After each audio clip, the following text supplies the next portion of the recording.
welcome to our next session of panel discussion, where we are going to have a very interesting topic that is, sorry, we don't have an answer to that question. So we all would have heard this somewhere, and we all know how it feels like to hear that response from somebody on the other side. So it's not a pleasant response, but so what do we do in those situations? How companies can handle, especially with the pandemic, finding a resource is difficult, and how do you train them, and how do you make them knowledgeable that they know everything about your product or service, where they are able to answer or fulfill customers' questions, right?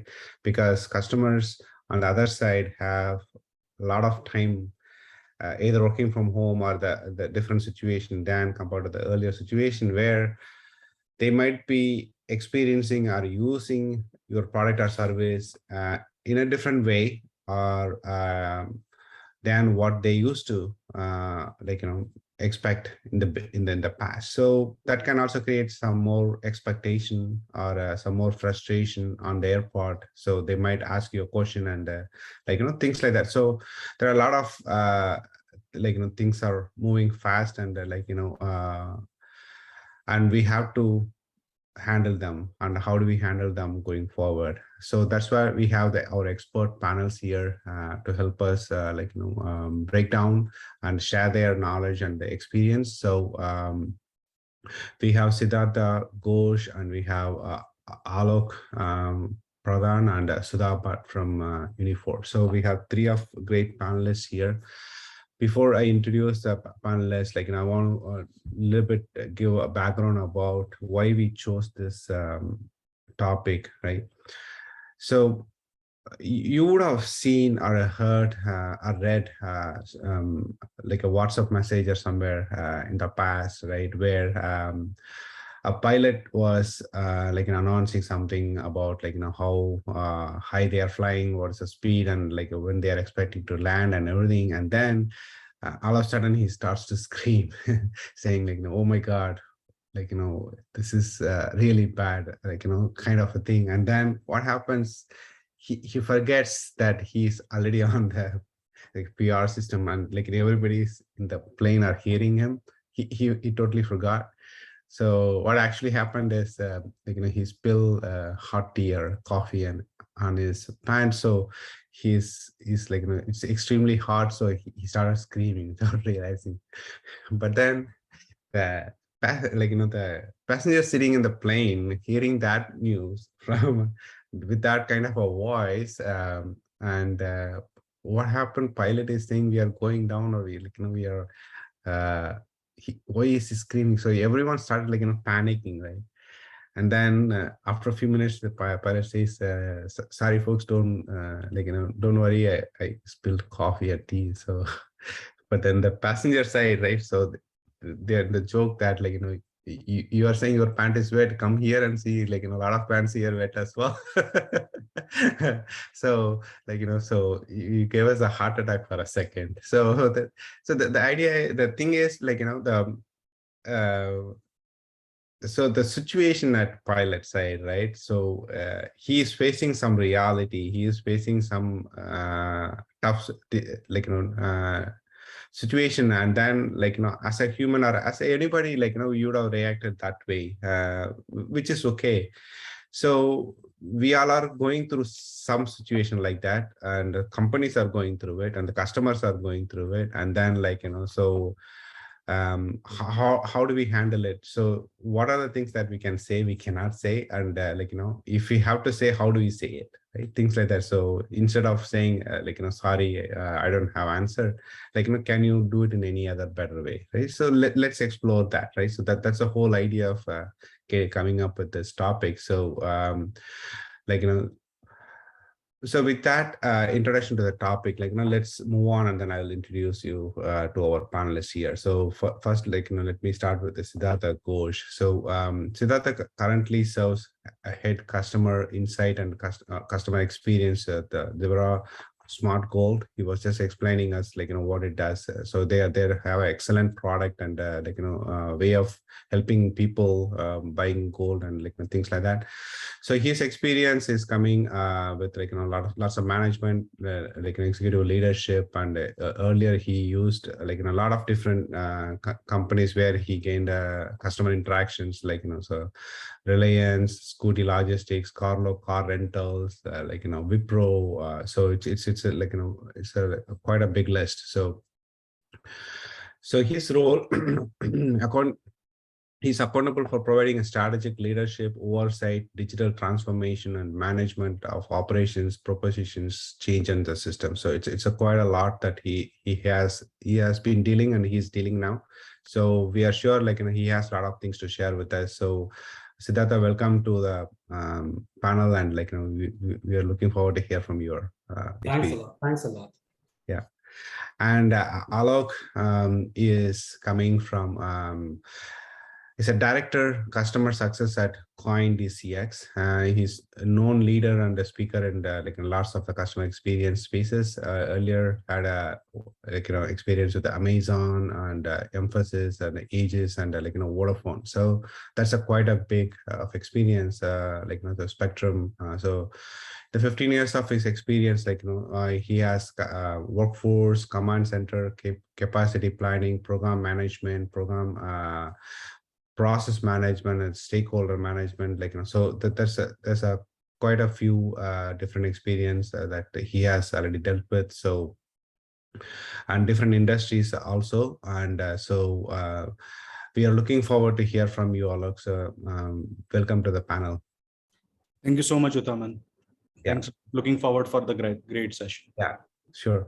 And the last but not the least is our panelist, Sudha Bhat. So she has been into the customer experience for many years, and currently she's with the Uniphore as a senior director. So her experience more on the analytics and how the data should look, or what the data says. And when you look at a chart, we look at a chart with certain assumption and we see it in a different way, but with her experience, she can look and read in between the line, in between the graph, and explain you what it is, so what is not, things like that. So that's the kind of a person she is, and she has that kind of experience. So her experience, earlier experience, were Genpact, Concentrix, and IBM. So that helps a lot. And she's a certified customer experience professional.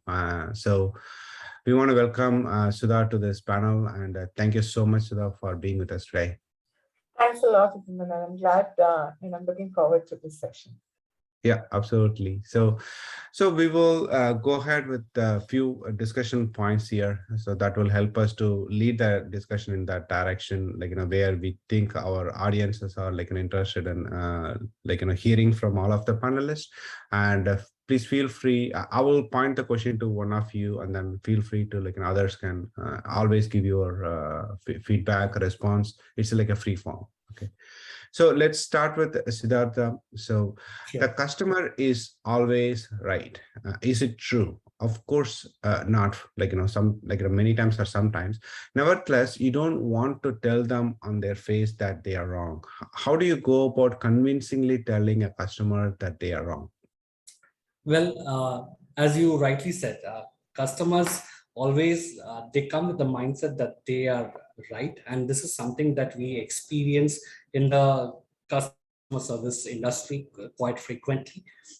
But the key over here is to rightly manage the customer properly, and also pass on the message to the customer while you're serving and retaining the customer. How do we do this? Is first, first is to pacify the customer, ensure that the customer query is being heard, because most of the customers, when they are angry, they are furious, we don't and they want to bombard us with a lot of questions. First and foremost is to give them a proper listening, understand, and also at the same time, reassure them that we are here to help you. This calms down the customer in the very initial phase itself. And once you have calmed down the customer, it is very important to keep asking questions. Customers would be quite reluctant answering those questions. They might say, I've already answered it in the to your previous agents, to your previous queries. But it is important for you when you're dealing with such customers, also look at the background of the customer complaints, have a history of the complaints that the customers are coming with, and then accordingly you start asking the right set of questions. This way the customer gets to know that you're asking something different and you're here to help the customer. As just prior to this discussion, and we were discussing now with platforms like social media, wherein you have Twitter, you have Facebook, you have Instagram, just a post might, just a spark might create a huge fire, and you don't want that to happen for your product, for your company, because that spoils the reputation. So you need to also, ensure that while you're, catering to the customer, you as you are the customer, ensure that you are keeping the customer informed at every step, because what happens is if you're not doing that, that is as good as, keeping a customer on hold and not saying anything about it. And that creates that adds on to the frustration, and that creates spark. While, customers are not right always, but by doing these things, you can, explain to the customer what the logic is behind it. There has to be a logic. If you back your response with a proper logic, then the customers will understand. And then you get into a point where the customer, tries to understand, and then you blend with the customer. And that's the place where you even retain the relationship with the customer. But until unless you're not in a position where you're able to explain the logic, why this has happened, what has caused such and such situation, wherein it could be food delivery, it could be, delivery of a particular product, something went faulty, the customer has paid money and now wants a refund, or maybe wants a brand new product or something that there is a reason, there is a logic. Until unless you don't explain that, communicate it properly to the customer will never understand. And that's where you lose the customer, you lose control over the situation, and your entire customer experience goes bad. Yeah, absolutely. Yeah, rightly said. Yeah, so explaining, keeping them informed, and giving the right reasons. Yeah, so that takes care of most of the problem, right? Because sometimes the situation is such that we don't have a solution for the problem what they're describing, but then if you just understand their feeling and and explain the situation, that itself helps a lot to cool down and take care of the situation. Yeah, absolutely. Yeah. I just wanted to add. Sorry, go ahead, Siddhartha. It's also important to have a set SOP, because that's where your deviation is controlled, and that's where you have logics to explain, and that's where you can communicate it better to the customer. Yeah, that's what even I was also saying, Siddhartha, and I think you summarized it very well, right? And maybe even we have been one of those bad customers when we've contacted any of the brands or the organizations, right? Because the expectation now from every organization or a brand that we are interacting is that we get immediate fast service, right? Or a resolution. Because the only differentiator that the brands have is on the customer experience, because mostly the products and the services are very similar. But how do you differentiate yourself in the market is, through the customer experience, right? And, to the point that you said, Siddharth, in terms of, SOP, or, say if it is a voice agent, right, where, you have, then, it's very important that you lay out your scripts either through the voice agent, or even if it's a chat or a chat bot that you're looking at, based on the principles of customer experience, right? The first principle itself is empathy. So where you said, where you understand the customer's needs and you're trying to, put in the right messaging back as to why there is a delay or why whatever has happened, I think that is very essential. So the first principle itself is empathy. Then it is, setting that expectation. Then goes on to, integrity, resolution, and, as much as possible, you personalizing that in your script or through your chatbot that you're doing, right? And then obviously, you explaining it within what time or effort it takes in order to resolve. So I think it kind of curves all of this together. Yeah, absolutely. Yeah. Okay. So let's move on to the next discussion point. So this is going to Sudha, to you. Oh no, sorry, it's going to Aalok. I'm going to the third one. Yeah, the second point is Aalok, you have a customer who's angry, displeased, and upset about your service. Obviously, you didn't set out to provide a service to upset your customer. How do you handle such customers and still continue to retain them? This is really very interesting, and I would say none of we as an industry, nobody wants a customer to be, unsatisfied or angry at them, right? This situation quite a while happens. I'll just take a step back in order to figure out or what are the causes of these precise scenario happening or taking place. Number one, what customer expects that does not get delivered. Second thing is that customer does not understand what exactly he or she is looking for. And the third one is that at times it is really very difficult for customer to understand what are your offerings, right? So how to tackle this situation is that this can be tackled into twofold, or I would rather say threefold approach.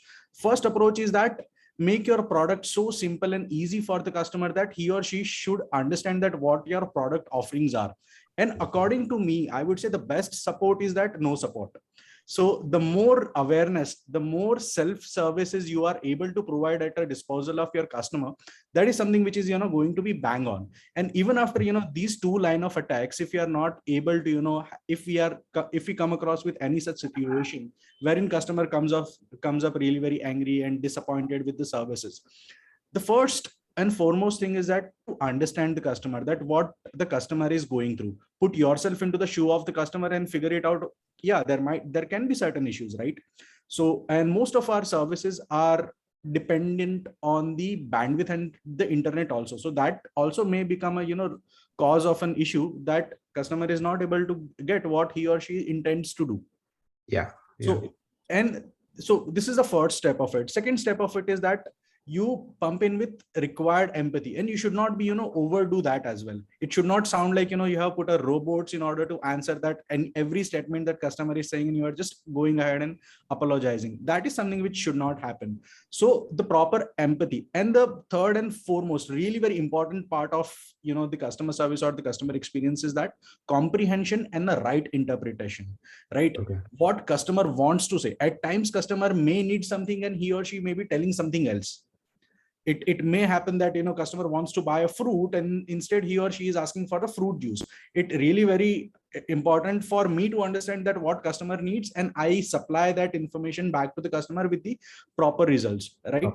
So these are three approaches that we take, and the fourth is something which would be somewhere around reactive approach, where there certainly might be scenarios wherein I'm not ready or my product is not ready with what customer is asking for. How do I ensure that I have taken the input from the customers, I have supplied it back to my internal teams, and somewhere around I also go ahead and tell the customers that yes, this is something what we are figuring out, and we would be able to, you would be the first ones to hear from us once we get back with the service what you are looking for. At times it will very much be possible that customer comes to you and asks for something and you do not have it. It's not, and again it revolves on the same topic. You should not be telling no to the customer. Yes, this is something, but at the moment we do not have it. Let us take this as an intake and we figure it out that how will we better align it, and how do we better put it at your disposal.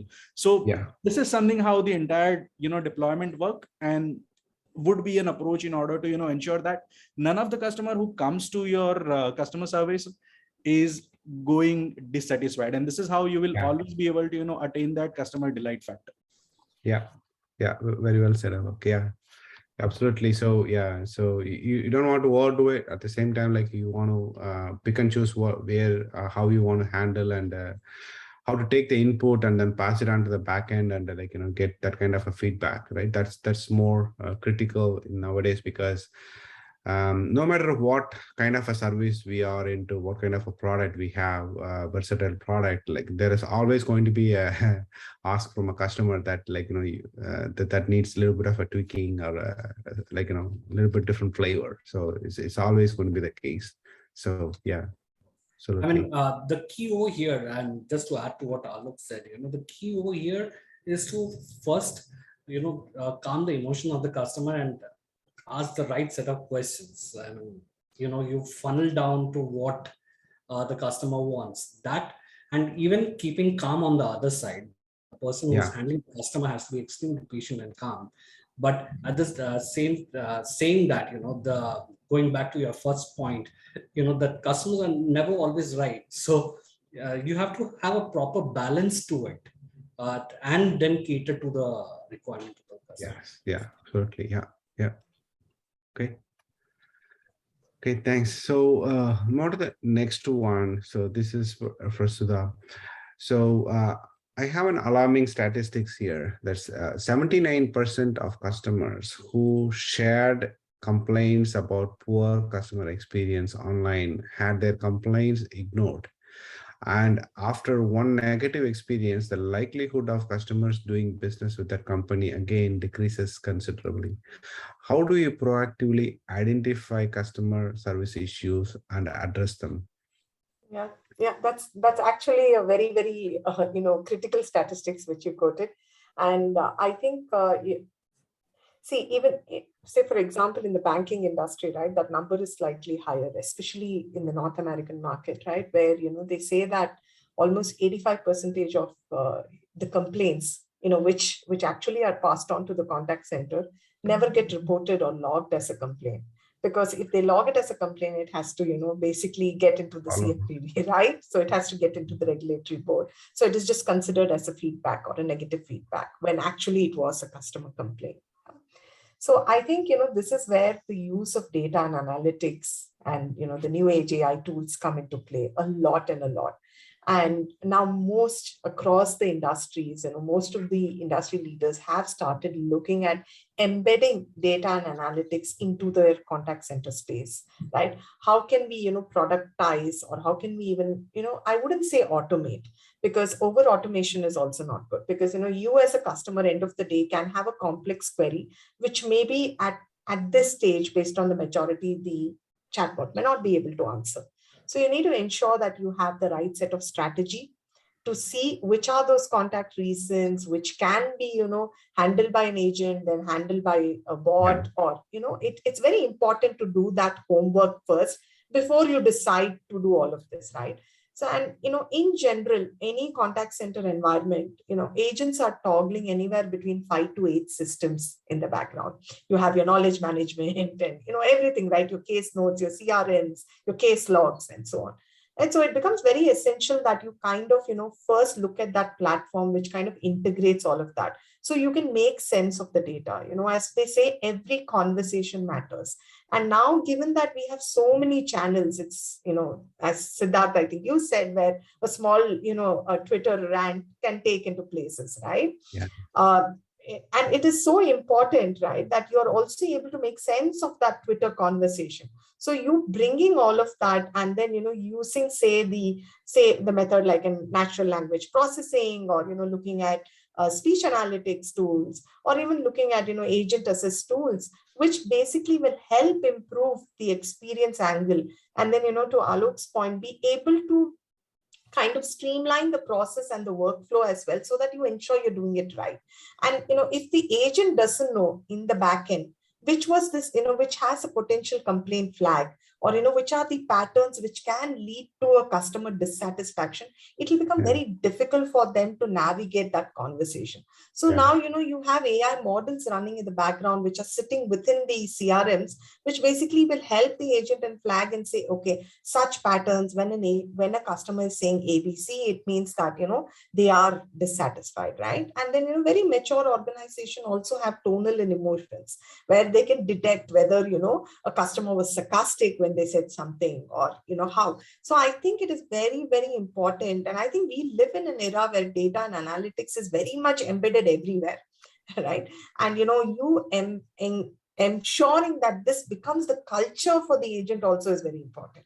Because they need to understand, why we are doing this or what it is. So, that's where the coaching and the training comes very, very essential. So it's not only about you kind of, buying fancy tools and getting it and then saying you have a, then searching for a return of investment from the product. But I think it's also about the culture and the governance structure which happens to ensure that, you are able to proactively identify and then, ensure that the experience is well managed.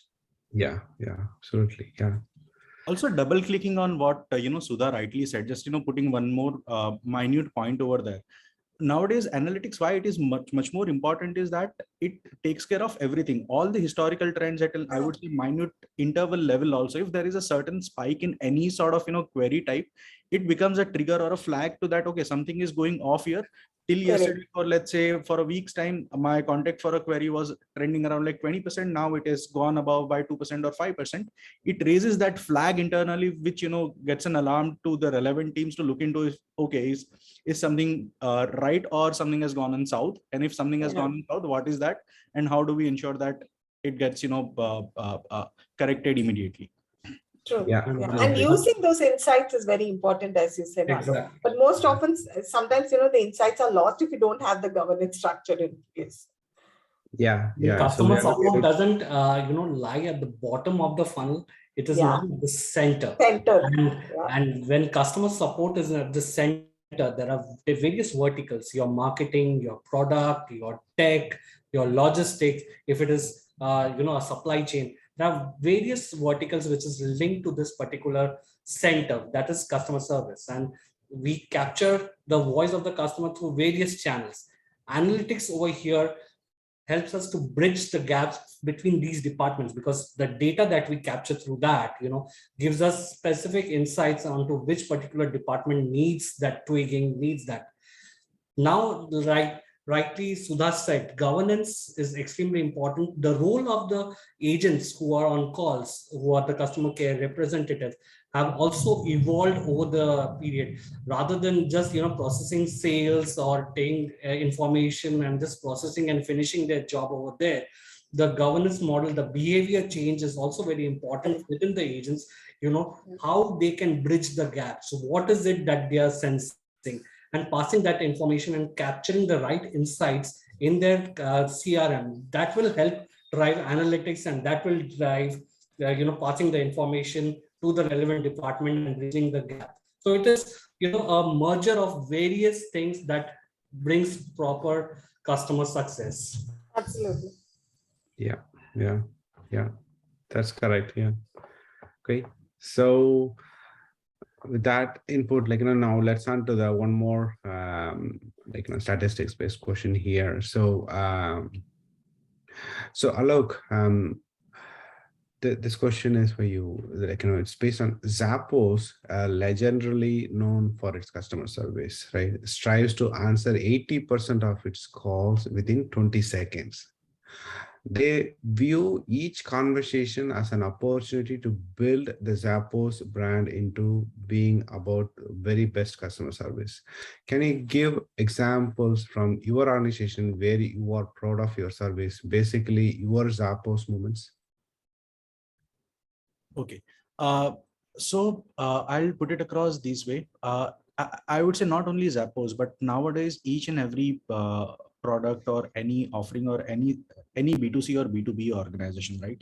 What they offer is that the premium customer support or premium customer service. Now, how do we manage is that number one is that putting across the SLAs, and which are really very feasible, right? And these SLAs differ from channel to channel. If you talk about, I want to reach out to any of or if any of the customer wants to reach out to me over the call, I will certainly keep a threshold of let's say 90% of the volume should be answered within 60 seconds. Similarly, if I'm enabling that support via chat, right, I certainly want to have to reduce the threshold. So in CoinDCX, I would certainly tell you that certain thresholds, what we have had capped is that if any of the customer is reaching out to me over a chat, my first response time is less than 20 seconds. And currently I have 92% of the share achieving this, first response time of less than 20 seconds. And it is really very important, right? You would not keep, holding your phone and keep waiting for someone to type and give you the response. What you need is that chat is basically a WhatsApp conversation. And that's what it means for the customers.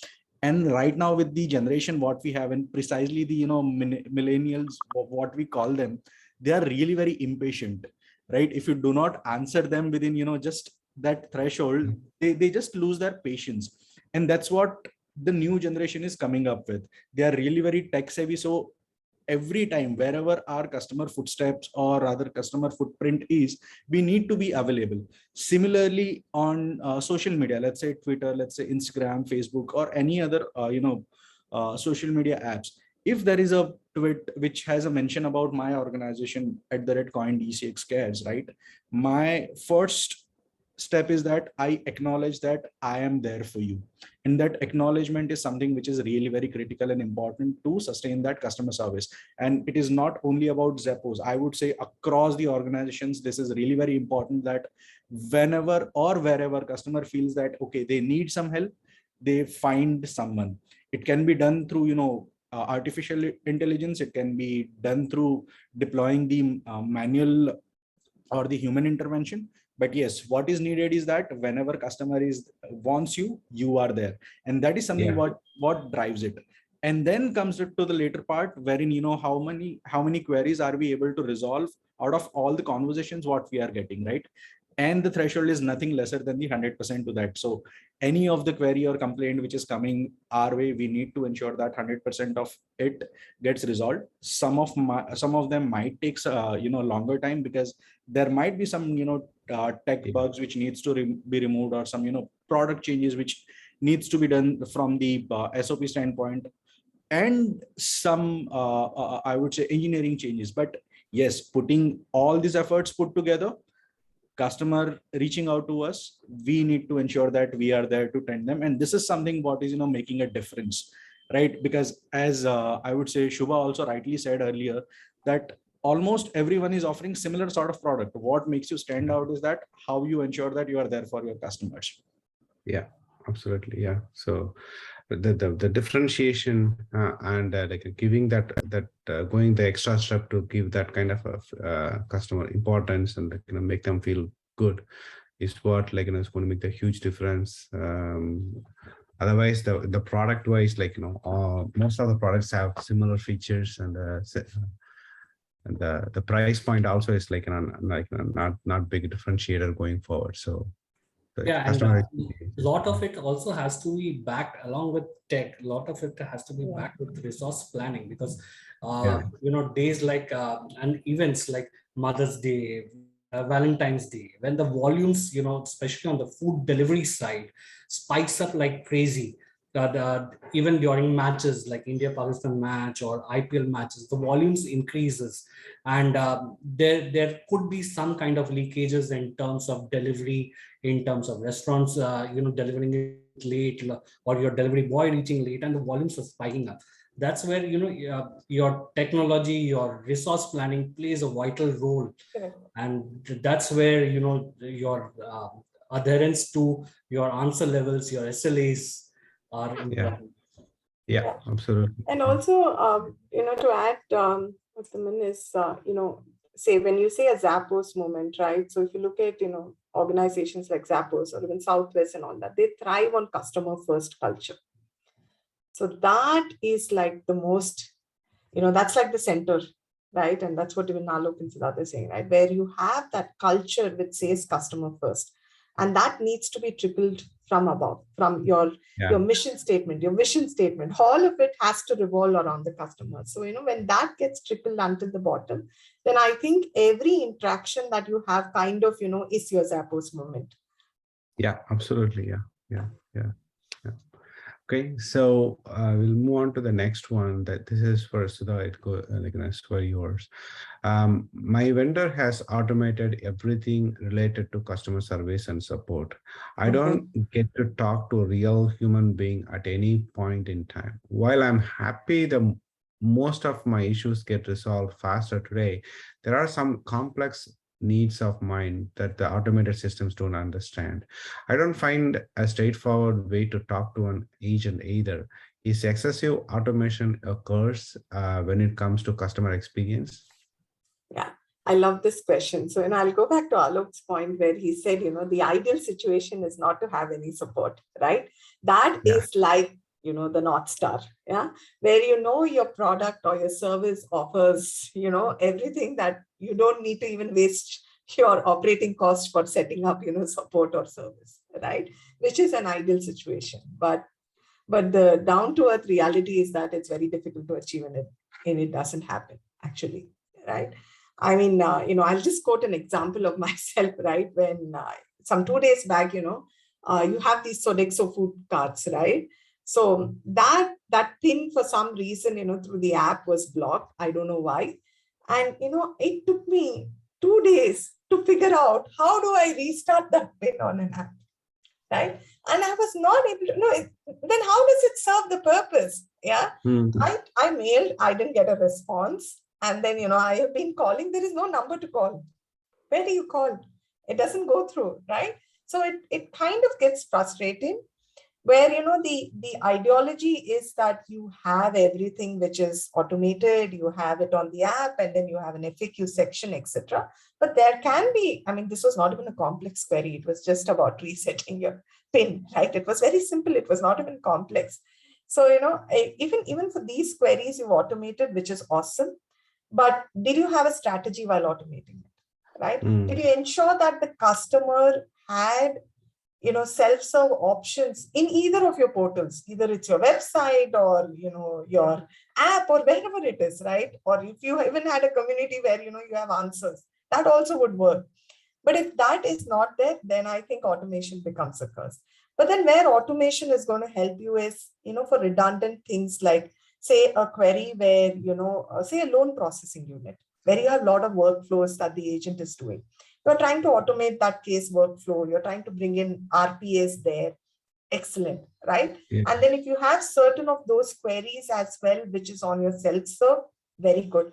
But what if, the loan is a complex loan and you as a customer have genuine questions because you are end of the day going to be paying the EMI. So it is much better that you have, for really complex queries, you do have someone to interact, right? At least, a percentage, because that's where you kind of build your experience. And that's where you bring in your customer loyalty and trust, right? Yeah. And of course, you can have all of these aided by, the tech, the analytics, and all the other functions, which kind of, stitch this together. But I think it is important that before before anyone takes the decision of bringing in automation or anything like that, they kind of evaluate, look at the maturity of what exists in the system, and then, have a strategy, start small, and then take it to a level where you ensure that customer experience isn't compromised at all.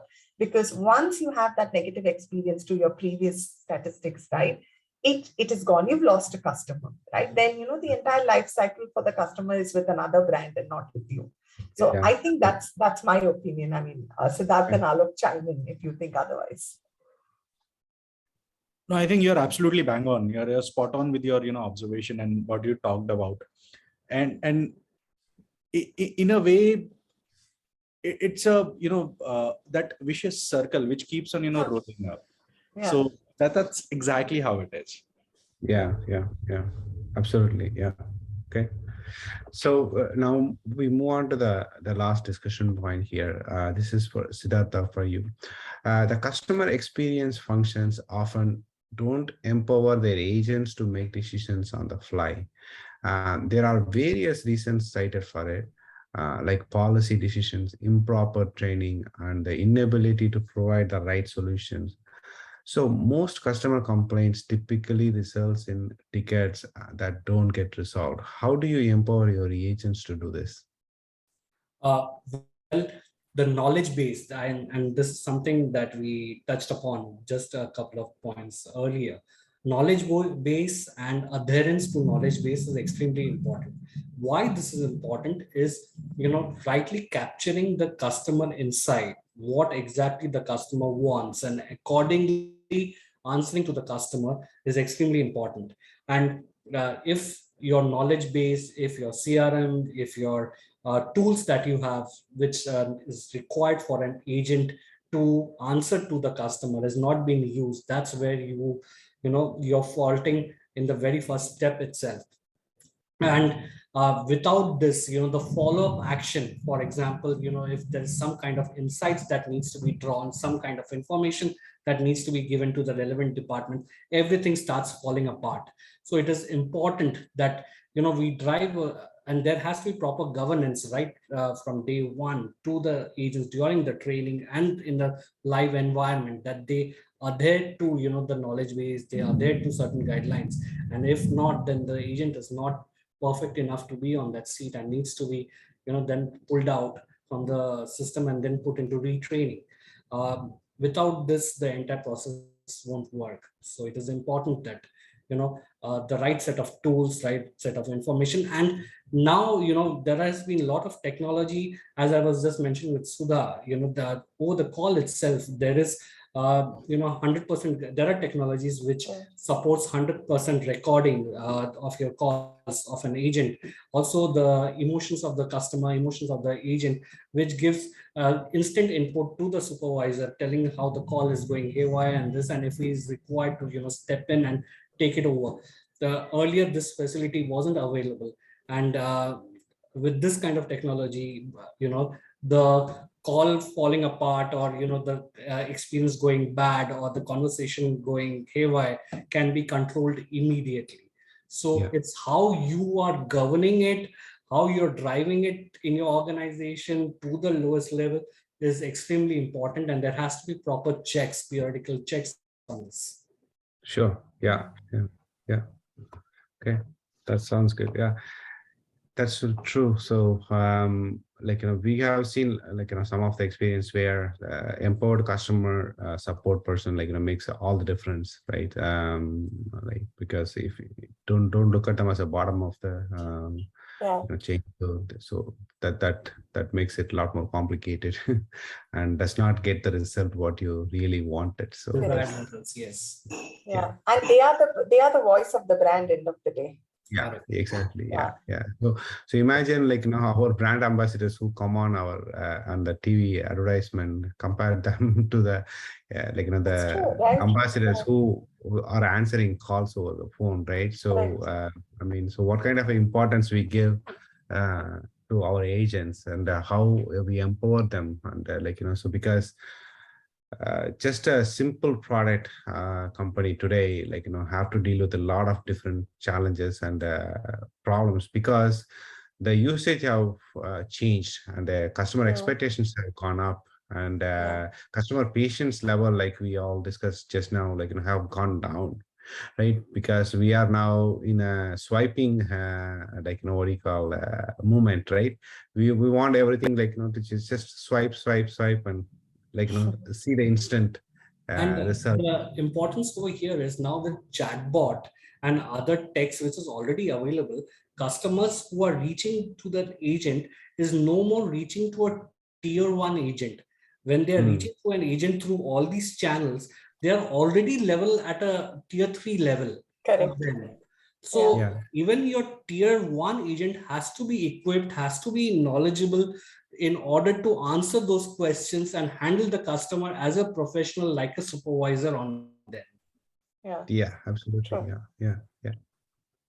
Because that helps everyone, right? So instead of putting them to the next level, which is taking time and more frustration, and it's more cost as well. So yeah, absolutely.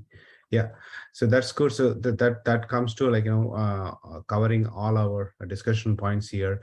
I know Sudha have to leave early, so audience, if you have your questions, you can feel free to ask, because Sudha has to leave early while I'm trying to wrap up the session, so you can get your questions ready. So today we covered all important discussion points about what to say, what not to say, how to handle the situation, and how to interact with our customers, how to bring the best out of a customer service team, and how to use the better tools, and things like that. So it's been a really a good discussion. So I would like to thank all three of you for taking your time and being with us. It's been a tremendous experience, and so I would also request you to join us in the future sessions for different formats and everything, and we are planning even for some live sessions also in the future. So we will keep you all posted about that as well. Okay, so do you have any questions? I have one question to panelists. Anyone can answer. Actually, it's a general statement only, but no, it affects a lot of when we are having a live conversation with the agents. So how do you empower your agents to ask the right questions, or to clarify the customer's questions instead of saying general questions, wait for some time, or it will be look like same, or it will be resolved in a particular time, like that. So Raja, Is- I think I'll go ahead with this question. So if I understood it correctly, you want to understand as to that if an agent or the someone who is responding to the query has to probe the customer, how they should be able to probe it, right? Correct. Okay. So the best part is that is number one, while an agent is let's take an example that it's on a chat as a channel, right? The very first thing is that you ask agent that what you understood. So similarly, like I asked you that this is what I understood, what do you want to know, right? So that is something itself is a probing. So here customer will certainly say that, okay, no, I do not want to look into X, I want to look into Y. And that's when you keep that probing with respect to or pertaining to the product offerings what you have. That is a very basic probing how you can do while on a live chats or live conversation with the customers. How do we want to empower? Certainly you have to empower 100% to our agents, because they need to understand that why customer has contacted us. So from the empowering perspective, it has to be 100%, but yes, within the guidelines of what sort of language is being used. If it is on a chat, certainly it has to be appropriate to the customer. Similarly, if it is on a call, it has to be really very appropriate. So these are few methodologies which helped. Also come across with a training material wherein you can, or rather we can train our agents on what sort of questions they should anticipate from the customers and what sort of probing they need to be done. So this is something what can be incorporated during the new hire training or the refreshers, whenever refreshers or the trainings are being done, which will certainly awaken their thought process as to what sort of questions they need to ask. But yes, from the empowerment perspective or standpoint, I would say it has to be 100%. Yeah. I would like to add to this. When a agent calls, and with the current tech that we have, be it a call, be it a chat, the customer history pops up on the screen. And with the customer history, while you're answering, it's very important to quickly browse through the customer history and his previous interactions. Because if it's a repeat call or a repeat chat for a specific reason, where the customer is following up again, and you're probing the same set of questions, that's just going to fume up the customer. So it is important to first check that and then start probing with a different set of questions which will help you answer the customer. Along with this, like Aalok rightly mentioned, you have your CRM, you have knowledge base. Your knowledge base should be so diverse that any kind of question that comes from a customer should be there in the knowledge base, as to if this is the step, this is what you answer, this is how you. There has to be a proper flow chart in your knowledge base. So at a click of a button, I understand that they are toggling between various screens, but this is something which they need to adhere to. And that's where the quality team also plays a role, checking whether your agent is adhering to the knowledge base, adhering to the previous conversation, and then asking different set of questions to help probe what the problem is, and then giving the right solution. So there is a step-to-step system which is already existing into the customer service environment. It's only that how do we drive this culture into the agents and keep it to it. Yeah, thank you. Okay, Yeah, I have one question. sure. Yeah, once just I was going through one product demo. I just wanted one particular feature, and that point in time that feature was not available. So when kind of I asked the person kind of was just doing a demo. So kind of his response was basically just we don't share our roadmap with any we can just, he said, with anyone. So what do you say on this? So is it a way to revert, or what should be a reply from them? Okay, so Abdul, I just to paraphrase, you reached out to some company and then they said, they wouldn't want to share the product roadmap. Is that what it is? Yeah. That's all. Yeah. During a So, demo. well, in a way, you're right. Maybe the script could have been better, slightly better, right? Or it would have been, or they should have acknowledged the feedback that you gave. And then they should have said that, I will contact the product team and then get back to you. Absolutely. The script could have been better. I do agree.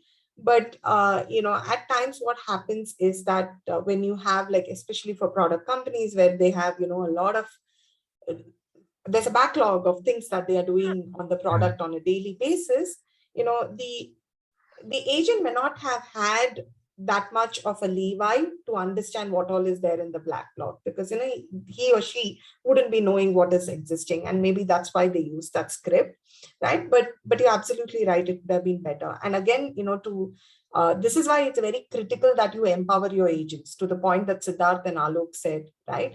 That's where your coaching and your training and all of that comes into play, so that, the agent knows that there can be scenarios like this and how best can they personalize their talk while doing that, So that in the customer experience, it is called, the continuous loop. What it means is that, you have feedback which is given from, say, you as a customer, Abdul, which goes back to the right department. The quality team or the, the training team empowers the knowledge CRM, with the new queries that have come in. And then, that backend again feeds back to the agent, right?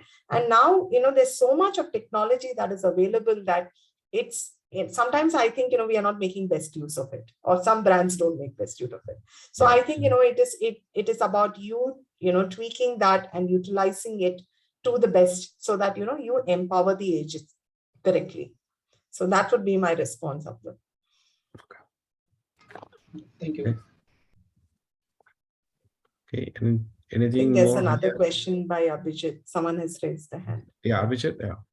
Yeah. Hi, good evening to all. So my question is to all the three panelists here. Anyone can answer this. So the question is, who brings together the culture, governance, and technology in providing CX? Basically, where does the responsibility lies? Given the most organizations don't even have CX function nowadays, and at the best they have customer support or customer success functions. I'll take this question up. Yeah.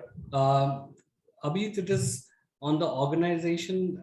I mean, to your question, where who owns the responsibility to drive CX? It is the operations team, and it is not the operations team alone. It is the entire leadership where they give value to customers, right? Ultimately, when you give value to the customer, that's where you retain customers and then grow customers. And for this, as a leadership team, it is important to have the customer-centric team in place. Yeah. Will manage the entire customer journey for you. And then how do you manage it? The governance, the training, the quality piece, the SOPs, everything then rolls down to the customer service head in that organization, who would then lay down the SOPs as to what needs to be there, who would then work on create a team that will create the knowledge base, capture the right insights from the customer and feed it into the knowledge base. How that knowledge base will then sync with the CRM. How do you capture what sort of questions are to be asked to the customer, the insights which you capture, how that flows back to the relevant departments. All these things then flows into the system and makes it a successful customer service environment. So this ownership then lies into the hands of customer service head in that organization. So it is the entire leadership team that comes together and puts these things in place. Yeah. Just to add to that, right, Abhijit, so, if you read any of the customer experience books or blogs, right, you will see that, the ownership of customer experience lies throughout the organization, because always the customer experience is horizontal, period. It is horizontal, which means it cuts across any function and every function, right? So, for example, I am a CX professional, and all the organizations that I worked have always been on a horizontal, irrespective of the vertical, right? And yes, sometimes you have a CX leader to drive all of this, and sometimes you don't. But that's why, I think in the earlier, sometime back, we were all talking that the vision statement, your mission statement, all of that should be customer first. So that culture comes from top. You have to have the buy-in for whatever that you're doing from the leadership, where you are saying that, it is to improve your experience in order, to build your customer loyalty, which obviously, will turn into your return of investments and so on and so on, right? End of the day, it's dollars that speak, correct? So, you will have to be able to tie up all your CX initiatives somewhere to the money that's going to come in, right? Yeah. So it lies with everyone, and, it depends on the entire leadership, as Siddhartha rightly said, to drive that as a culture for everyone. Absolutely yeah. bang on. Just on and my 2 cents on it. So number one is that it has to be a shared responsibility. You cannot be responsible only for one thing. Second thing is that how different verticals. So for an example, governance, who would be owning the governance, that is something which is dependent on the top leadership team as to that where that needs to be assigned. But yes, eventually that has to be driven by each and everyone who is contributing to the success of the organization. Okay. So yeah, these are the 2 cents what I have. It absolutely has to be a shared responsibility, and Sudha rightly said, it is completely horizontal. It's not Yeah. A follow-up question on this. Okay, I understand customer experience is very important. At the same time, we have been asked to wait for 15-20 minutes consistently by some businesses. Does that mean that they are okay to let go these customers like me? No, that's why I was saying sometime back, right? That means, their contact deflection strategy is so poor. That's what I would say. If they are making you wait that way, then, their strategy to deflect a call or contact is not right. Then their CX strategy has a problem. How, it's not right for, to make customers wait for answer, right? That's why I give you my personal example as well. So it's absolutely, you as a customer have no need to be waiting, because we don't live in an era of waiting for 15 minutes, for someone to pick up the phone and talk. Absolutely. And then that's where it is really very important for any of the organization to be available wherever the customer are. Like it shouldn't be only on calls. It shouldn't be only on chats. The presence has to be across all the mediums. Correct. Yeah. Yeah. That's true. Yeah, that helps. A question to Sudha. So what are the 2 key metrics you think, you are managing your customer really well? 2 metrics, if you have to talk about 2 metrics, what do you think and why? Okay, one is customer effort score. Okay. And why that means is, to the very thing that you spoke about, where you're waiting for 15 minutes, for your query to get resolved, right? So what amount of effort did you as a customer have to take in order to get a resolution or a service or anything that it is, right? That the brand has to offer. And the other thing is overall CX indicator, right? Or I would say your customer loyalty indicator, right? So your CLTV is what it's called, right? Your lifetime value. So, how the customer movement has been across the journey, right? So these are the 2 indicators from a CX perspective, which I think is very important. Okay, customer loyalty. Okay, so give more business, get more attention. Absolutely, that's how you build your trust and loyalty. Yeah. Okay. Thank you. Yeah, that sounds good. So, audience, if you have any more questions, feel free to send. We'll try to get more response back. In a different format. We are almost running out of time here, so we'll let the panelists go because they have some prior commitments. So I would like to thank one more time for all 3 of you for taking your time and explaining and sharing your experience. We greatly appreciate your time and effort here, and so we are looking forward to be in talking to you sometime in the future as well. Thank you so much. Thanks a lot, and thanks to all the participants and the panelists. Thanks, Uthaman. Thanks a lot. Bye. Everyone. Thank you. Yeah. Bye.